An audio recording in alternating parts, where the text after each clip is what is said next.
Sébastien Dubois était au sommet de ses 45 ans, et de l'extérieur, sa vie semblait être le parfait exemple du succès. Sa maison, située dans les quartiers les plus exclusifs de la ville, exhibait une architecture moderne avec de vastes jardins méticuleusement entretenus.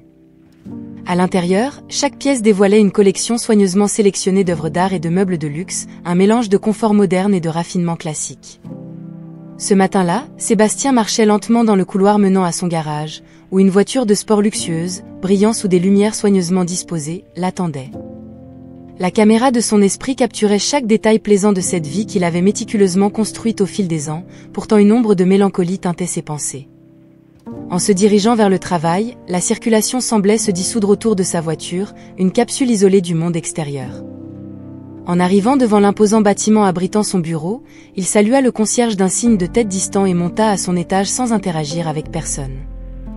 Son bureau au dernier étage offrait une vue panoramique sur la ville, une métropole palpitante d'activité et de vie, si vibrante et en même temps si éloignée du vide qu'il ressentait. Sébastien s'assit derrière son grand bureau en acajou, un trône pour le roi d'un empire financier, et regarda dehors, ses yeux balayant l'horizon, mais ne voyant rien. Dans des moments comme celui-ci, son esprit trouvait toujours le chemin du retour vers les jours les plus heureux, des jours qui semblaient maintenant appartenir à une autre vie. Il se souvenait des rires partagés et des regards parlant d'un amour profond et inébranlable. Ses souvenirs de Madeleine, son ex-fiancée, semblaient toujours être tapis dans l'ombre de sa conscience, prête à surgir au moindre stimulus. Cependant, la réalité imposait sa présence et Sébastien fut rapidement ramené au présent par un léger coup à la porte. C'était son assistante, apportant les rapports du matin. Il força un sourire et lui fit signe d'entrer. « Les rapports, monsieur Dubois ?» dit-elle, en plaçant une pile de documents sur son bureau. « Merci, Marie », répondit Sébastien, sa voix contenue et formelle. Marie remarqua l'expression distante sur son visage, mais comme toujours, garda ses inquiétudes pour elle-même. Dès qu'elle fut partie, Sébastien tourna une page du rapport, mais ses mains s'arrêtèrent. Il s'adossa à sa chaise, le poids de sa vie parfaite, mais vide, pesant sur sa poitrine. Le son de sa respiration remplissait l'espace, un rappel que, malgré tout, il était toujours là, vivant un jour à la fois, même si chaque jour n'était qu'une ombre de ce qu'il aurait pu être. Alors que Sébastien feuilletait distraitement les rapports sur son bureau, une vieille photographie qu'il utilisait comme marque-page glissa. C'était une image de Madeleine, capturée lors d'une journée ensoleillée au parc. Son sourire était éclatant, ses yeux brillants d'un mélange de joie et d'amour inconditionnel. Sébastien se permit un moment pour absorber l'image, chaque détail apportant un flot de souvenirs. Les flashbacks commencèrent avec le jour où ils s'étaient rencontrés, lors d'une exposition d'art local. Madeleine admirait un tableau, et Sébastien, instantanément captivé, s'approcha pour commenter l'œuvre. Ce qui avait commencé comme une conversation banale s'était rapidement transformé en un dîner spontané. La rencontre s'était déroulée naturellement, pleine de rires et de découvertes mutuelles. Depuis ce jour-là, ils étaient devenus inséparables. Les mois suivants furent remplis de rencontres, de voyages et de moments partagés qui semblaient être de petits morceaux de paradis. Sébastien se rappelait combien Madeleine aimait la mer, ils avaient passé des semaines à explorer de petites îles et des plages cachées. Ils ne s'étaient jamais sentis aussi vivants que lorsqu'ils étaient ensemble, loin du monde réel et de ses exigences. La demande en mariage est arrivée lors d'un de ces crépuscules idylliques au bord de la mer. Sébastien, nerveux mais déterminé, s'était agenouillé dans le sable encore chaud de la journée et avait présenté à Madeleine une bague simple mais élégante. Son oui avait été accompagné par le coucher du soleil, peignant le ciel de couleurs vibrantes, promettant un avenir radieux. Cependant, cette promesse de bonheur éternel fut brusquement interrompue. Quelques semaines avant le mariage, alors qu'il rentrait d'un dîner de célébration, la voiture dans laquelle il se trouvait fut violemment percutée par un conducteur ivre. Sébastien se souvenait du bruit assourdissant, du monde tournant dans un tourbillon de lumière et d'ombre avant que tout ne s'éteigne. Quand il s'est réveillé, il était à l'hôpital, entouré de machines et d'infirmières. Ses parents étaient là, le visage tendu et inquiet. Il a immédiatement demandé après Madeleine, mais les réponses évasives et les regards échangés entre ses parents n'ont fait qu'intensifier sa peur. Finalement, ils lui ont dit qu'elle était partie, le laissant derrière elle. La nouvelle l'a frappé comme un coup, le laissant étourdi et brisé, physiquement et émotionnellement. Sébastien a fermé les yeux, essayant d'éloigner la douleur qu'il ressentait encore en pensant à ce jour-là. Le souvenir de Madeleine, si vivant et doux dans les bons moments, était maintenant une source de tourments incessants. Il s'est levé et est allé jusqu'à la fenêtre, regardant l'horizon avec un mélange de nostalgie et de désespoir, réfléchissant à l'amour qu'il avait perdu et au vide qui n'avait jamais été comblé. Sébastien est revenu à la vie avec la sensation d'être immergé dans une eau glacée, chaque mouvement un effort, chaque respiration une victoire. La chambre d'hôpital où il se trouvait était baignée d'une lumière douce, filtrée par les stores entr'ouverts. À côté de lui, un moniteur émettait un bip monotone, marquant le rythme de sa nouvelle réalité. Sa tête lui faisait mal, un écho du traumatisme qu'il avait subi, et son corps semblait être enveloppé dans une couche de plomb. Quand la conscience pleine est revenue, la première image qui est venue à l'esprit de Sébastien fut le visage de Madeleine. Il l'a appelée, sa voix n'étant qu'un murmure rauque, chargé de désespoir et de confusion. Ses parents, qui étaient assis près de son lit, se sont regardés avec inquiétude avant de s'approcher pour le réconforter. « Sébastien, mon fils, tu dois te reposer. Tout ira bien, sa mère a dit, caressant sa main avec une tendresse qui dissimulait une profonde tristesse. Et où est Madeleine? Est-elle bien? Sébastien a demandé, ignorant les conseils de sa mère. Son esprit était encore pris dans les souvenirs de leurs derniers moments ensemble, le dîner qui aurait dû être une célébration et non le prélude d'une tragédie. Son père, un homme normalement réservé et contrôlé, a hésité. Le silence qui a suivi était dense, chargé de mots non dits. Madeleine, elle n'est plus là, Sébastien. Elle t'a quitté, a-t-il finalement dit, évitant le regard de son fils. La nouvelle est tombée comme un coup près, tranchant le mince fil d'espoir que Sébastien ne savait même pas qu'il retenait encore. La douleur de la trahison s'est mêlée à la douleur physique, chacune amplifiant l'autre jusqu'à devenir insupportable. Il voulait crier, pleurer, nier, mais sa condition physique l'a réduit à un simple spectateur de sa propre infortune. Dans les jours et les semaines qui ont suivi, alors que Sébastien luttait à travers une brume de médicaments et de rééducation, le doute a commencé à s'installer. Quelque chose dans l'histoire ne semblait pas juste. Madeleine, la femme qu'il connaissait et aimait, qui partageait chaque rêve et chaque peur avec lui, la femme qui avait promis d'être à ses côtés dans la joie et dans la tristesse, aurait-elle vraiment disparu sans un mot, sans même regarder en arrière? Cette question est devenue une obsession silencieuse, une étincelle de méfiance qui brûlait au fond de son cœur. Sébastien passait des heures à regarder le plafond blanc de l'hôpital, retournant ses souvenirs, cherchant des signes qu'il aurait pu ignorer, des mots qui auraient pu signifier plus que ce qu'il avait réalisé à l'époque. Avec chaque jour qui passait, la conviction que quelque chose n'allait pas se renforçait, se nourrissant de petites incohérences et d'intuitions. Déterminé à trouver la vérité, Sébastien a commencé à planifier sa récupération non seulement physique, mais aussi émotionnelle et spirituelle. Il savait que, pour avancer, il avait besoin de réponses, peu importe à quel point elles pourraient être douloureuses. Ainsi, entre les séances de physiothérapie et les exercices de rééducation, Sébastien a élaboré un plan pour découvrir ce qui était vraiment arrivé à Madeleine, armé seulement de sa volonté indomptable et de la flamme d'un amour qui refusait d'être éteint par le doute ou la trahison.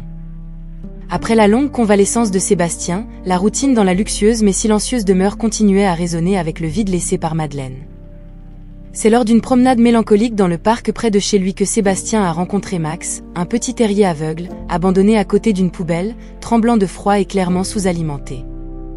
Il y avait quelque chose dans la vulnérabilité de l'animal qui touchait profondément Sébastien, un miroir de sa propre fragilité. Sans hésitation, il a ramené le chien à la maison, s'engageant à en prendre soin. Dans les jours qui ont suivi, alors qu'il s'occupait de Max, le nourrissant et veillant à ce qu'il reçoive les soins vétérinaires nécessaires, Sébastien a trouvé une nouvelle raison de se lever chaque matin. Max s'est rapidement adapté à sa nouvelle vie. Malgré sa cécité, il a appris à naviguer dans la maison avec une agilité surprenante. Sa présence est devenue une source constante de réconfort pour Sébastien, qui se surprenait souvent à parler au chien comme s'il pouvait comprendre chaque mot. « Et tu sais, Max, tu n'es pas si différent de moi », murmura Sébastien alors qu'il partageait un moment tranquille sur le balcon, regardant le coucher de soleil. « Nous avons tous deux beaucoup perdu, mais nous voilà, trouvant en l'autre une raison de continuer. » Max répondait par un léger remuement de queue, sa manière de montrer qu'il était content et à l'aise dans sa nouvelle maison. Le terrier avait ses propres moments de tristesse, comme lorsqu'il hésitait sur le seuil d'une porte ou tournait en rond, cherchant quelque chose qui n'était pas là. Mais la plupart du temps, il rayonnait d'une sorte de bonheur simple, appréciant chaque caresse, chaque promenade, chaque moment de compagnonnage avec Sébastien. La présence de Max apportait une nouvelle lumière à la vie de Sébastien, une présence chaleureuse qui adoucissait la rudesse de ses nuits solitaires. Le chien avait un don spécial pour sentir quand Sébastien passait une mauvaise journée, se couchant à ses côtés et posant sa tête sur ses genoux, un geste de réconfort et d'empathie que peu de mots pouvaient offrir. Avec le temps, la relation entre l'homme et le chien s'est renforcée jusqu'à ce que Max devienne plus qu'un simple animal de compagnie. Il était un compagnon fidèle, un membre essentiel de la vie de Sébastien. Ensemble, ils ont trouvé un chemin vers la guérison, un voyage partagé qui, bien que marqué par des pertes et des défis, était également rempli de moments de joie authentique et de gratitude mutuelle. Grâce à Max, Sébastien a appris que la vie pouvait être reconstruite, même à partir des morceaux les plus brisés. Et alors qu'il prenait soin de Max, il a commencé, petit à petit, à prendre soin de lui-même, trouvant la force d'affronter les mystères du passé et les possibilités de l'avenir. Le matin de l'anniversaire de Madeleine se leva gris et silencieux, comme si le ciel lui-même partageait le deuil que Sébastien ressentait dans son cœur chaque année à cette date. Poursuivant la tradition qu'il avait commencée depuis que Madeleine avait disparu de sa vie, Sébastien se préparait à visiter la fleuriste locale, un rituel qui marquait à la fois un hommage et un moment de réflexion personnelle. Marchant lentement dans les rues encore humides de la pluie de la nuit, Sébastien réfléchissait à la façon dont sa vie s'était déroulée au cours des dernières années. Malgré le succès professionnel et la richesse matérielle, il y avait un vide que rien ne semblait remplir. L'image de Madeleine, toujours si vive dans son esprit en ces jours spéciaux, semblait une flamme qui refusait de s'éteindre, illuminant les ombres de sa solitude. En arrivant à la fleuriste, le doux parfum des fleurs enveloppa Sébastien, un contraste bienvenu avec la froideur de l'air extérieur. Il choisit soigneusement un bouquet de roses blanches, les préférées de Madeleine, chaque fleur aussi parfaite et immaculée que les moments qu'ils avaient partagés. Pendant que le fleuriste préparait l'arrangement, Sébastien se permettait un moment d'indulgence dans ses souvenirs, chaque pétale évoquant un souvenir différent, des sourires partagés, des gestes tendres, des promesses murmurées sous des cieux étoilés. « Elles sont magnifiques, n'est-ce pas ?» commenta le fleuriste, interrompant brièvement ses pensées. « Et oui, en effet. » C'étaient ses préférés, répondit Sébastien, sa voix basse teintée de nostalgie. « Chaque année, le même jour, j'achète ces roses. » De retour chez lui, Sébastien plaça le bouquet dans un vase sur la cheminée, l'endroit qui était devenu un petit autel dédié à la mémoire de Madeleine. Assis dans son fauteuil préféré, il contemplait les fleurs, réfléchissant sur l'éphémérité de la vie et la permanence de la perte. Le poids de l'absence de Madeleine était un fardeau constant, mais aussi un lien éternel avec l'amour qu'il éprouvait toujours pour elle. La difficulté de continuer à avancer n'avait jamais été aussi palpable que dans ces moments de profonde réflexion. La vie de Sébastien, bien qu'elle soit remplie d'engagement et de responsabilité, semblait stagner dans le passé. Max, percevant la mélancolie de son maître, se blottit contre lui, une présence réconfortante au milieu de la tristesse. Ce jour-là, Sébastien se permit à plonger totalement dans les profondeurs de sa nostalgie. C'était un moment pour honorer la femme qu'il aimait, pour affronter la douleur de son absence et pour essayer de trouver, dans les ombres de son cœur brisé, un chemin vers la lumière. Bien qu'il sache que le temps est souvent appelé le guérisseur, Sébastien se demandait s'il trouverait jamais vraiment la paix ou si l'anniversaire de Madeleine apporterait toujours avec lui ces vagues de tristesse insurmontables. Le lendemain de l'anniversaire de Madeleine, réfléchissant encore aux émotions de la veille, Sébastien décida de retourner à la fleuriste. Il voulait remercier le fleuriste pour le soin des roses, qui avait apporté un rare réconfort en une journée si difficile. En entrant dans la boutique, ses yeux furent attirés par une jeune serveuse du café voisin, qui semblait avoir une discussion discrète mais tendue avec le fleuriste. Chloé Martel, la serveuse, essayait d'acheter un petit bouquet de fleurs, mais il y avait clairement un problème avec le paiement. Elle fouillait dans son sac à la recherche de quelques pièces supplémentaires, tandis que le fleuriste observait, impatient. « Désolée, j'ai juste besoin d'une minute de plus, je suis sûre que j'ai assez ici, » disait-elle, sa voix tremblante révélant à la fois l'embarras et la détermination. Sébastien, observant la scène, ressentit une vague d'empathie pour la jeune femme. Quelque chose dans sa dignité face aux difficultés le toucha profondément, peut-être un reflet de ses propres luttes intérieures. Sans hésiter, il s'approcha du comptoir. « Combien lui devez-vous » demanda-t-il au fleuriste. « Ce n'est pas grave, monsieur, je vais régler ça » répondit rapidement Chloé, clairement mal à l'aise à l'idée d'accepter l'aide d'un étranger. « S'il vous plaît, considérez cela comme un petit geste de bonté » insista Sébastien, remettant un billet au fleuriste. « Nous avons tous besoin d'un peu d'aide parfois. » Chloé regarda Sébastien, ses yeux emplis d'un mélange de gratitude et de surprise. « Merci, j'apprécie vraiment. Ce n'est pas facile, vous savez ? » « Je sais, » répondit Sébastien, son ton doux et compréhensif. « Parfois, le monde peut être un endroit difficile. Mais de petits gestes de bonté font toute la différence. Il y eut une pause, un moment de silence partagé qui semblait construire un pont entre leur solitude. Finalement, Chloé sourit, un sourire timide qui illumina son visage fatigué. « Je m'appelle Chloé. »« Chloé Martel, » dit-elle, tendant la main. « Sébastien Dubois, » répondit-il, acceptant sa main. La conversation qui suivit fut étonnamment facile. Chloé parla de son travail au café, des défis pour joindre les deux bouts à la fin du mois et de ses petites joies quotidiennes. Sébastien écouta attentivement, chaque mot résonnant en lui, un sentiment de connexion qu'il n'attendait pas trouver ce jour-là. Lorsqu'ils se dirent au revoir, Sébastien se sentit inexplicablement plus léger. Il y avait quelque chose en Chloé, dans sa force et sa résilience, qui l'inspirait. Et tandis qu'il rentrait chez lui, pour la première fois depuis longtemps, Sébastien sentit qu'il y avait peut-être de l'espoir, non seulement pour lui, mais pour tous ceux qui, comme lui et Chloé, affrontaient leur journée avec courage et dignité, malgré les ombres du passé et les difficultés du présent. La rencontre avec Chloé avait ravivé chez Sébastien une détermination renouvelée à affronter le passé. Les brefs moments de connexion avec la jeune serveuse lui rappelaient que les réponses qu'il cherchait tant sur Madeleine pourraient apporter non seulement une clôture, mais peut-être aussi une nouvelle direction à sa vie. Avec cette idée en tête, Sébastien a décidé qu'il était temps de rechercher ces réponses de manière plus concrète. Le lendemain matin, Sébastien s'est rendu dans le bureau d'un détective privé recommandé par un collègue de confiance. L'endroit était discret, une simple pièce dans un vieux bâtiment du centre-ville, avec une plaque discrète sur la porte indiquant « Investigation privée ». « Monsieur Dubois, comment puis-je vous aider aujourd'hui » demanda le détective, un homme d'âge moyen avec une expression sérieuse et un regard observateur. « Je cherche quelqu'un qui a été très important pour moi » commença Sébastien, remettant au détective une photo fanée de Madeleine. « Elle a disparu de ma vie il y a de nombreuses années, dans des circonstances que je n'ai jamais totalement comprises. » Le détective examina attentivement la photo avant de la poser sur la table. « Pouvez-vous m'en dire plus sur les circonstances de sa disparition ?» Sébastien prit une profonde inspiration, sentant le poids de chaque mot alors qu'il revivait ces moments douloureux. Elle était ma fiancée. Nous avons eu un accident de voiture. J'ai été hospitalisée et je suis tombée dans le coma. Quand je me suis réveillée, mes parents m'ont dit qu'elle m'avait abandonnée. Quelque chose à ce sujet ne m'a jamais semblé juste. Le détective hocha la tête, prenant des notes sur son bloc. Avez-vous des informations qui pourraient nous aider à commencer ? Comme une dernière adresse connue, des noms d'amis ou de membres de la famille. Sébastien fournit ce qu'il pouvait, y compris la dernière adresse de Madeleine et le nom de quelques amis avec lesquels elle était en contact. Il remit également au détective une liste d'endroits que Madeleine fréquentait, espérant que cela servirait de point de départ pour l'enquête.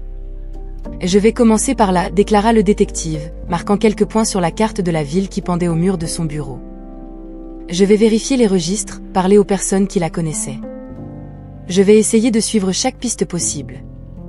Cela peut prendre du temps, mais je ferai de mon mieux pour trouver des réponses pour vous. » Merci, dit Sébastien, ressentant un mélange de soulagement et d'anxiété. Tout ce que vous découvrirez, aussi petit soit-il, pourrait être crucial.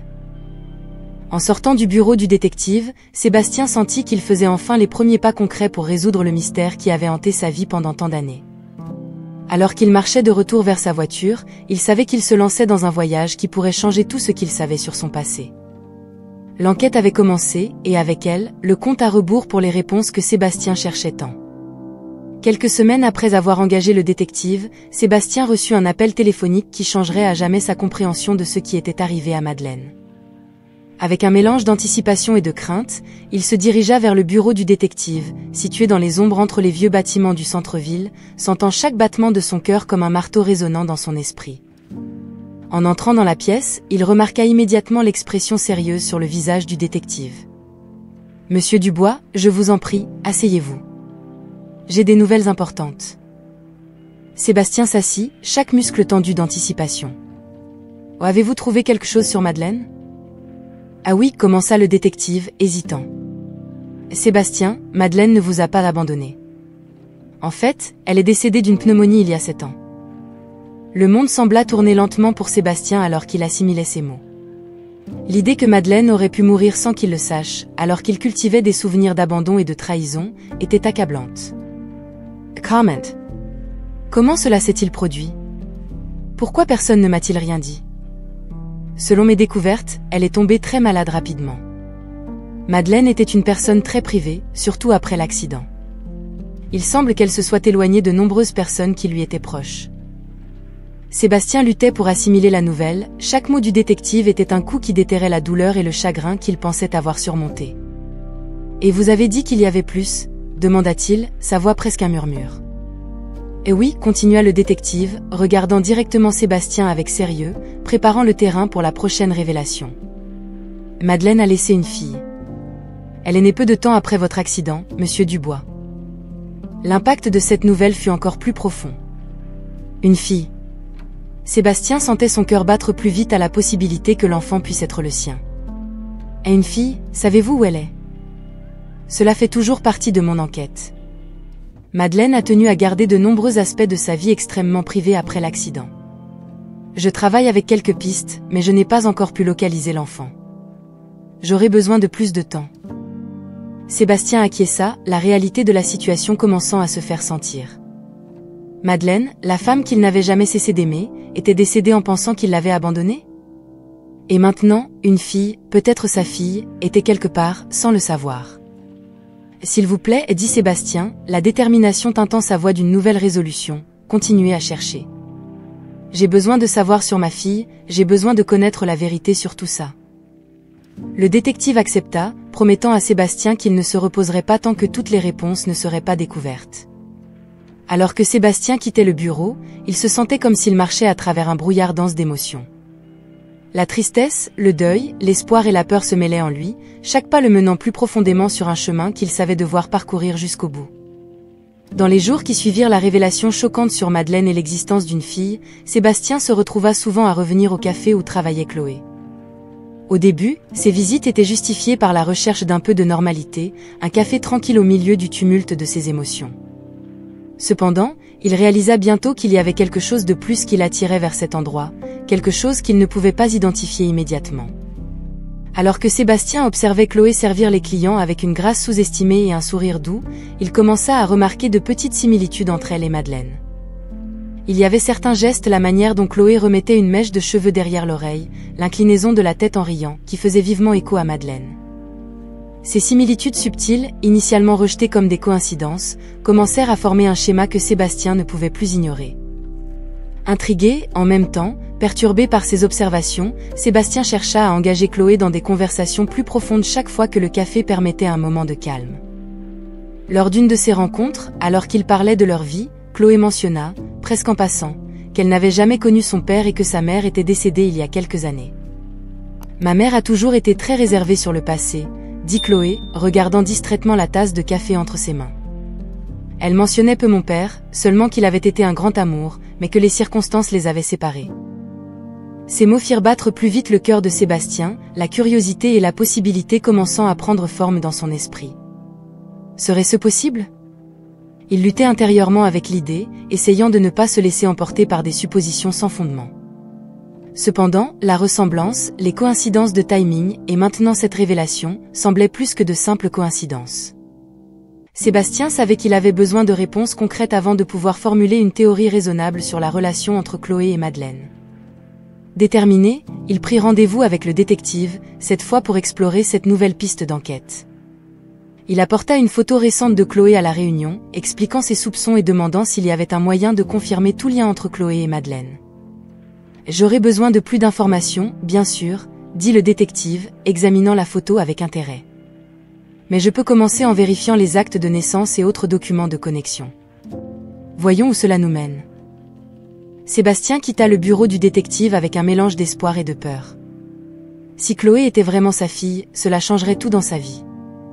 Pour l'instant, il décida de garder ses soupçons secrets, choisissant d'observer et d'en apprendre plus sur Chloé en attendant les résultats de l'enquête. Chaque visite au café devint une mission, chaque conversation une pièce d'un puzzle que Sébastien essayait désespérément de résoudre. Un après-midi d'automne nuageux, Sébastien remarqua que Chloé quittait le café plus tôt, avec un air pensif et une démarche pressée qui suggérait une urgence inhabituelle. Poussé par un élan incontrôlable et la suspicion croissante que leur vie était plus étroitement liée qu'il ne l'avait jamais imaginé, il décida de la suivre discrètement. Chloé se dirigea vers le cimetière de la ville, un endroit calme et sombre, où les feuilles tombées créaient un tapis multicolore sur les chemins étroits. Sébastien garda une distance respectueuse, son cœur battant avec un mélange d'anticipation et de crainte. Il l'observa s'arrêter devant une tombe spécifique, où elle s'agenouilla et déposa un petit bouquet de fleurs blanches. Curieux et émotionnellement bouleversé, Sébastien s'approcha silencieusement, arrivant à temps pour entendre Chloé murmurer entre des sanglots « Maman, tu me manques tellement. J'espère que où que tu sois, tu saches combien je t'aime. » En entendant ces paroles, Sébastien sentit comme si le sol disparaissait sous ses pieds. Avec des pas tremblants, il s'approcha davantage, s'arrêtant enfin aux côtés de Chloé, qui leva les yeux surpris et essuya rapidement ses larmes. « Chloé, pourquoi es-tu ici ?» demanda Sébastien, sa voix chargée d'émotion. Elle le regarda, une expression de confusion et de douleur traversant son visage. « C'est la tombe de ma mère, Madeleine Girard, dit-elle, hésitante. Mais, comment connais-tu cet endroit ?» Sébastien prit une profonde inspiration, sentant le poids de années de doute et de douleur enfin prête à être révélée. Madeleine elle était mon grand amour. Nous allions nous marier, commença-t-il, la voix tremblante d'émotion. Chloé regarda Sébastien, les pièces du puzzle commençant à s'assembler dans son esprit aussi. « Tu es Sébastien ? Le Sébastien dont ma mère parlait ?» « Eh oui, confirma Sébastien, les larmes commençant à perler dans ses yeux. « Je n'ai jamais su pour toi, Chloé. Après l'accident, on m'a dit que Madeleine m'avait abandonné.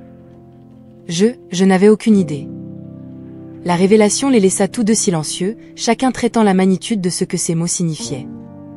Chloé, comprenant enfin la raison derrière la réserve de sa mère à parler du passé, et Sébastien, réalisant la cruelle manipulation qui l'avait séparé des deux personnes qu'il aurait le plus pu aimer. « Mes parents ? Ils n'ont jamais approuvé Madeleine. Ils ont dû nous mentir, pour nous maintenir séparés, dit Sébastien, la colère se mêlant à la tristesse dans sa voix. Chloé, secouée mais soulagée de comprendre enfin l'histoire complète, regarda Sébastien avec de nouveaux yeux. « Et maintenant ? Que faisons-nous ? » « Je ne sais pas, admit Sébastien, ressentant une connexion instantanée et puissante avec Chloé, liée à la fois par le sang et par le deuil partagé. « Mais je te promets, Chloé, que je ferai tout ce que je peux pour compenser les années perdues. Nous avons beaucoup à nous dire, beaucoup à reconstruire. » Ensemble, ils restèrent là, près de la tombe de Madeleine, les vérités enfin révélées, commençant le long processus de guérison et de reconnexion, en tant que père et fille, enfin unis par l'amour et la perte. Après la révélation choquante au cimetière, Sébastien se sentit obligé de confronter ses parents sur les mensonges qui avaient façonné sa vie de manière si destructrice. Avec Chloé à ses côtés, il se rendit à la maison de son enfance, un endroit qui symbolisait autrefois la sécurité et l'amour, mais qui semblait maintenant seulement un décor pour la déception qui avait défini ces dernières années. Arrivé là-bas, il trouva ses parents dans le jardin, s'occupant des fleurs comme s'ils pouvaient maintenir les apparences d'une vie familiale parfaite. Sébastien ne perdit pas de temps avec des politesses. « Et nous devons parler, commença-t-il, sa voix ferme, bien que ses mains tremblaient légèrement. De tout ce qui est arrivé avec Madeleine. Des mensonges que vous m'avez racontés. » Ses parents échangèrent un regard préoccupé, mais ce fut sa mère qui parla en premier. « Sébastien, nous voulions juste le meilleur pour toi. Tu dois comprendre ça. »« Le meilleur pour moi ?» Sébastien s'écria presque, sa frustration bouillonnant à la surface. « Vous m'avez menti. Vous avez dit que Madeleine m'avait abandonné pendant que j'étais dans le coma, mais la vérité est que vous l'avez éloignée de moi. » Son père soupira, une claire admission de culpabilité dans ses yeux. « Elle était enceinte, Sébastien. Nous étions préoccupés de comment cela affecterait ton avenir, ta carrière. Nous avons décidé que c'était mieux. » « Le meilleur ?» et interrompit Sébastien, incrédule. « Et vous avez décidé pour moi que je ne devrais pas être père, que je ne devrais pas être avec la femme que j'aimais. » Chloé, qui était restée silencieuse jusqu'alors, fit un pas en avant. « Et je suis la fille de Madeleine. L'enfant que vous avez choisi de cacher à Sébastien. » Les parents de Sébastien regardèrent Chloé, visiblement bouleversés. Sa présence était un rappel vivant de leur ingérence et des conséquences durables de leur choix. « Votre mère était une femme merveilleuse, commença sa mère, les larmes remplissant ses yeux. Mais nous pensions faire ce qu'il fallait. Nous avions tort. » Talmant tort. Madeleine a décidé d'élever Chloé seule après que vous l'ayez rejetée, dit Sébastien, chaque mot chargé de douleur. Elle est morte en pensant que j'avais choisi de ne pas rester avec elle. Un long silence suivit, pendant lequel le poids du regret semblait palpable. Finalement, son père parla, sa voix brisée. Nous ne savions pas pour sa mort. Sébastien, mon fils, nous sommes tellement désolés. Vraiment. Sébastien regarda ses parents, l'amour et le ressentiment s'entrelaçant dans son cœur. « J'ai besoin de temps, dit-il finalement. Du temps pour tout comprendre, pour pardonner. » Chloé lui prit la main, lui offrant un soutien silencieux. Ensemble, ils quittèrent la maison, laissant leurs parents derrière eux, du moins pour l'instant. Alors qu'ils marchaient de retour vers la voiture, Sébastien savait que le chemin à parcourir serait difficile et rempli de réconciliations douloureuses. Mais avec Chloé à ses côtés, il sentait que peut-être, juste peut-être, il y avait de l'espoir pour reconstruire quelque chose de perdu depuis si longtemps. Après la confrontation révélatrice avec ses parents, Sébastien sentit qu'un chapitre de sa vie se fermait, laissant place à un nouveau commencement. Aux côtés de Chloé, il décida de faire les premiers pas vers une vie reconstruite, désormais conscient de leur connexion et des vérités qui émergeaient enfin des ténèbres. Par une matinée sereine, Sébastien et Chloé retournèrent au cimetière où ils avaient partagé leur découverte douloureuse. L'endroit, qui symbolisait autrefois la perte et le désespoir, marquait désormais le point de départ de leur voyage commun. Devant la tombe de Madeleine, ils se promirent d'honorer sa mémoire en vivant leur vie avec vérité et courage. « Et tu sais, Chloé, commença Sébastien, regardant le nom gravé sur la pierre tombale, j'ai toujours imaginé ce que ça aurait été si les choses avaient été différentes. Mais peut-être que tout cela nous a amenés à cet instant précis. À une chance de faire les choses correctement. » Chloé, tenant fermement la main de Sébastien, hocha la tête. « Je suis prête à recommencer, à vraiment te connaître, mon père.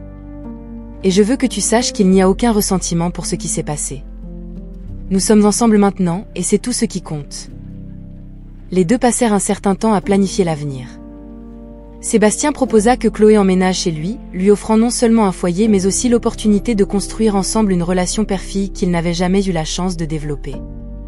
Chloé, émue et reconnaissante, accepta, impatiente de laisser derrière elle les années d'incertitude et de difficultés. « Et si on commençait par quelque chose de simple ?» suggéra Sébastien. « Peut-être un dîner hebdomadaire, juste tous les deux. On pourrait parler de la journée, de nos espoirs, apprendre davantage sur ce qui nous rend heureux. » « J'adorerais ça, répondit Chloé avec un sourire, imaginant la nouvelle routine qui les aiderait à renforcer leurs liens. Avec un sentiment de renouveau, Sébastien et Chloé quittèrent le cimetière main dans la main, la douce lumière du matin les enveloppant comme un signe d'approbation.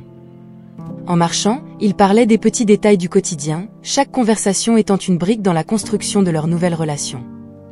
À mesure qu'ils s'éloignaient, les ombres du passé commençaient à se dissiper, remplacées par la promesse d'un avenir partagé.